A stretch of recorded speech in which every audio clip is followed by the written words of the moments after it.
Good morning guys, চলে আসলাম অনেক দিন পর আরেকটি মিনি ব্লগ নিয়ে। আজ অনেক দিন পর আমি বাড়িতে এসেছি। আজকে আমি অনেক এক্সাইটেড, কারণ আজ আমি যাচ্ছি টিটুদার সাথে একটি ক্যামেরার কাজে।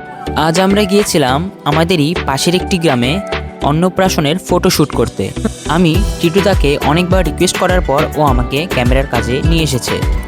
তারপর আমরা এখানে কিছু যাবতীয় ফটোশ্যুট করে বেরিয়ে পড়লাম ফুলবাড়ির উদ্দেশ্যে, কারণ এরপরের শ্যুটটা সেখানেই হবে।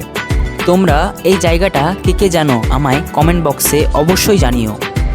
তারপর টিটুদা এই কিউট বাচ্চাটির ফটোশ্যুট করছিল। ও এত শান্তশিষ্ট যে ফটো তুলতে কোনো ডিস্টার্ব হয়নি। এখানে ফটোশ্যুট শেষ করে আমরা চলে আসি অন্নপ্রাশন বাড়িতে। তোমরা দেখতে পাচ্ছ এই রাস্তাটা অনেক চ্যালেঞ্জিং, যেটা টিটুদা পার করছে। এরপর আমরা দোকান থেকে তেঁতুলের আচার কিনে দুজনে তেঁতুল খেতে লাগলাম। তারপর আসলো আমি যেটা করতে চেয়েছিলাম সেটার পালা। আমি জীবনে কোনো দিনও ক্যামেরা দিয়ে ফটোশ্যুট করিনি, আজ বড় এক্সাইটেড ছিলাম এর জন্য। তারপর আমরা ওই গ্রামেরই একটি মন্দিরে এসে সেখানে কিছু ফটোশ্যুট করে আবার বেরিয়ে পড়ি সেই বাড়ির উদ্দেশ্যে।